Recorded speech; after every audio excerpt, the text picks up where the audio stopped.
கப்லீட்டா மதுரை மீனாட்சி அம்மன் கோயிலோட சித்திரை திருவிழா அப்டேட் தான் இன்னைக்கு நம்ம பார்க்க போகிறோம். கோலாகலமாக ஸ்டார்ட் ஆகி போயிட்டு இருக்க இந்த திருவிழாவில் இன்னைக்கு 2வது நாள் என்ன வாகனத்தில் வந்து கடவுள் பவனி வருவாங்க அப்படின்னு பார்த்தோம் அப்படின்னா, அதாவது சிவன் வந்து சுந்தரேஸ்வரர் வந்து பூத வாகனத்திலையும் நம்ம மீனாட்சி அம்மையார் வந்து அன்ன வாகனத்திலையும் இன்னைக்கு வந்து பவனி வருவாங்க.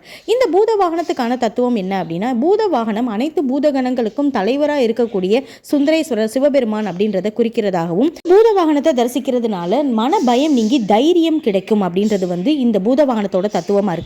மீனாட்சி அம்மையார் வரக்கூடிய அன்ன வாகனம் எதை குறிக்குது அப்படின்னா, நன்மை தீமை உலகத்துல இருந்தாலுமே அன்னம் எப்படி பாலையும் தண்ணீரையும் பிரித்து அருந்ததோ அதே மாதிரி நன்மையை மட்டுமே பக்தர்கள் வந்து எடுத்துக்கணும் அப்படின்ற ஒரு தத்துவத்தை குறிக்கிறதுக்காக தான் நம்ம மீனாட்சி அம்மையார் வந்து அன்ன வாகனத்துல வந்து பக்தர்கள் எல்லாருக்கும் வந்து அருள் பாலிக்கிறார். ஸோ இதுதான் இன்னைக்கு இந்த சித்திரை திருவிழாவோட 2வது நாள் வரக்கூடிய இந்த வாகனங்களுடைய தத்துவமாக இருக்குது. ஸோ இந்த வீடியோ உங்களுக்கு பிடிச்சிருக்கும் அப்படின்னு நம்புறேன். இதே மாதிரி இன்னொரு அப்டேட்க்கு நம்ம சேனலை சப்ஸ்கிரைப் பண்ணி வச்சுக்கோங்க. Bye friends.